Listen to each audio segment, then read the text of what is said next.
Hi! Hello!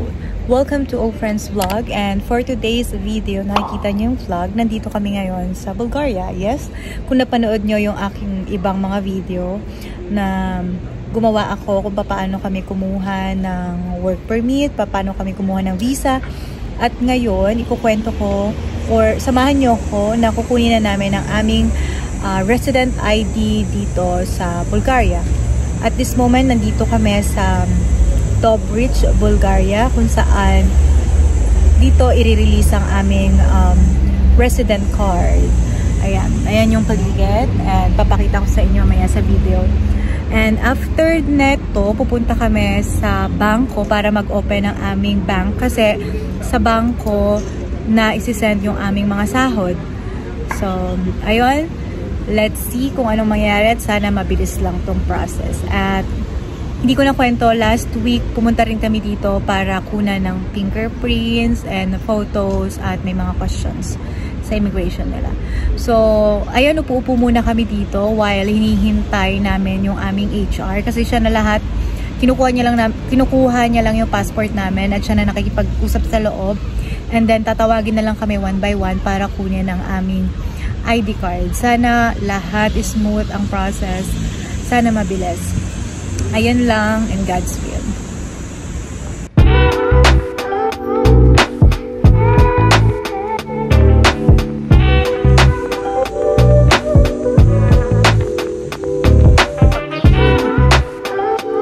Journey, you're on my vlog. Tapos ko lang permahan at nakuha na namin yung aming resident card.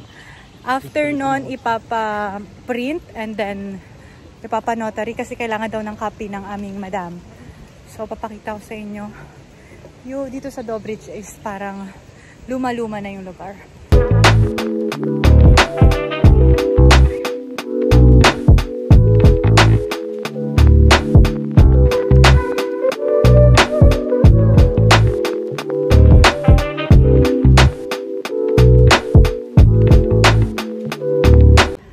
So, she's Journey. Taga Bulgaria. She's from Bulgaria. Charot. Indonesia pa. She's from Indonesia. Neighbor. Oh, kasama ka sa vlog ko. You will see or follow my YouTube, okay? Okay.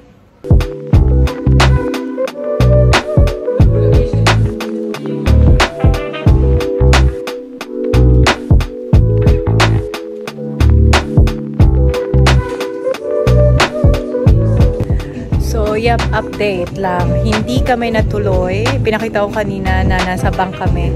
Ang nangyari, sabi ng bank, luma na yung kanilang system kasi bago aming resident permit. Kami yung first batch na gagamit ng ganong resident permit.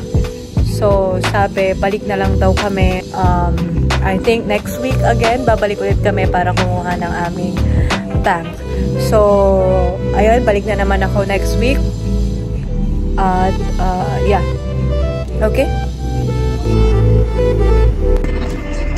Yes, after 3 weeks ng paghihintay para sa aming debit card, dumating na din at nandito kami ngayon sa bank. At hinihintay na lang yung activation and everything okay. Masisend na sa bank yung aming salary. So, ayun. So that's it. Thank you so much for watching this long vlog.